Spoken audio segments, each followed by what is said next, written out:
Hey there, ladies and gentlemen, it's me, Dr. Donna. Welcome to week 41 of 9.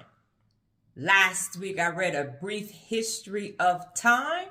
Here's what I have for you.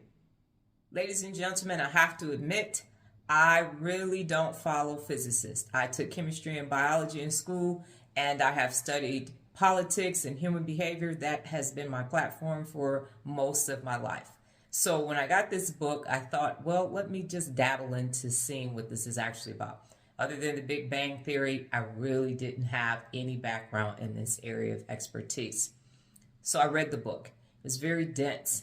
And while Stephen said, yes, I'm making this so that every person, the everyday person, could understand it, yeah, I don't know that every person could understand it. You know, the average person reads at a 9th grade reading comprehension level, but he did simplify it to the best of his ability.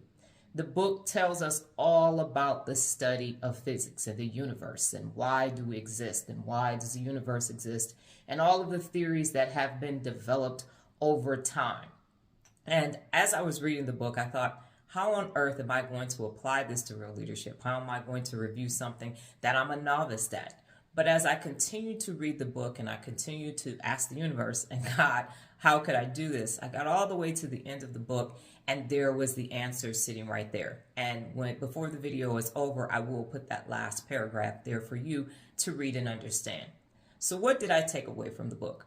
As you all know, I'm Dr. Donna. In order to get your doctorate in anything, you have to do a dissertation. So you have to have an expert study where you take previous information and you use it so that you can present your theory, and so that you can end up publishing your dissertation and saying, you know, yes or no, my theory was correct. My dissertation is on Robert North's path goal theory, and it talks about high performance teams. I was at Frito-Lay at the time, and I used that information to interview high performance teams within my region to see if it matched the theory. It did. I then published not only my dissertation, but a document for team leaders to use in order for them to produce high performance teams as well.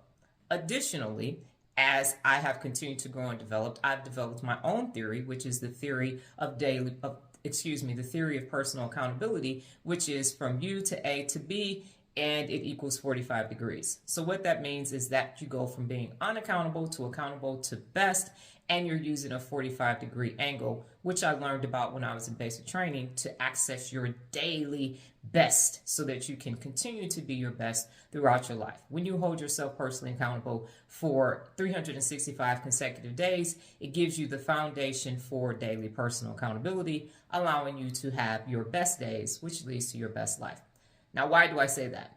I say that because I realized as I was reading through the book, and he talked about Galileo and Newton and some other people as well, and their theories with respect to physics, that at the end of the book, there still isn't a universal theory for physics. So while you can believe in certain theories, there still isn't a universal theory for physics. And this book was written in 1989, so before I did this video, I Googled it, and there still isn't a universal theory for physics. So that's an issue.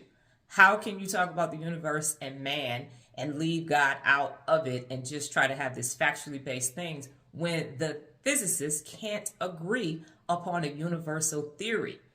I have a universal theory that says if you hold yourself personally accountable for 365 consecutive days, and then every day after that, you're going to access your best. From U to A to B equals 45 degrees. It works. Pythagoras had a theory.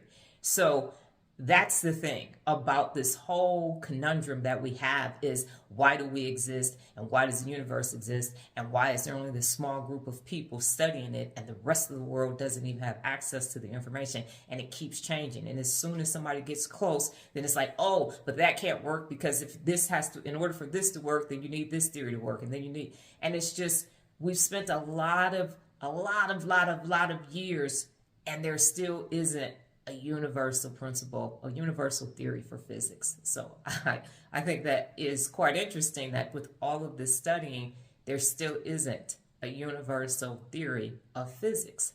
So perhaps we should just let it be and go believe in something that actually has a universal theory I believe in God, I believe in the principles of the Bible, and they actually work. So spending all this time on this thing that you still can't even agree upon a theory for it, because first you need the theory that everybody agrees upon, and then you can start using it to develop more advanced things as why does the universe exist and why do we exist. But if you can't just believe in the theory, you can't get a universal theory, maybe you should abandon it. And this is just me talking from having had a theory, having used a theory for my dissertation, and then developing my own theory. So that's my takeaway. I'm going to leave you with the last part of the book that he presented to us, and I believe that that's what needs to take place as well. Here it goes.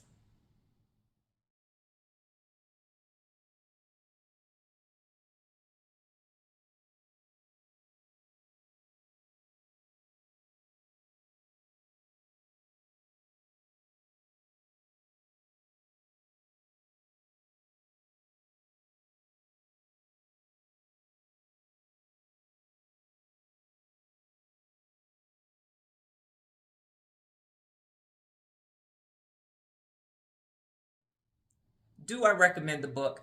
I'm not recommending the book because it is such dense material and it didn't end with having a universal theory of physics. If it had done that, then I would have said, yes, go ahead and read it. It's worth the time. It's worth the effort. But it didn't do that. So I don't want to put you through that because it is very dense material and it's not necessary because the theory still doesn't exist. Got it?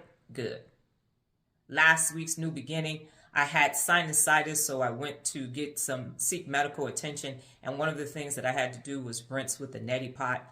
My goodness, let me tell you, ladies and gentlemen, I have been taking the allergy pill for longer than I care to count, and because I have a G6 deficiency, I'm no longer able to take that medication, and so I started using the neti pot, and now I'm using the neti pot. No more runny nose, no more itchy eyes, nothing. I'm breathing better, and it has been an amazing experience. So I'm not a medical doctor. I'm not giving you medical advice, but I'm saying if you suffer from allergies, it might be something that you want to look into because it has made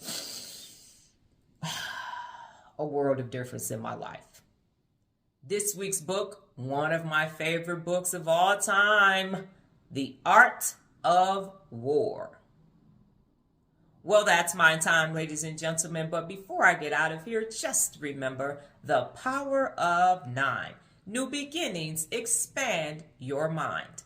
Adios.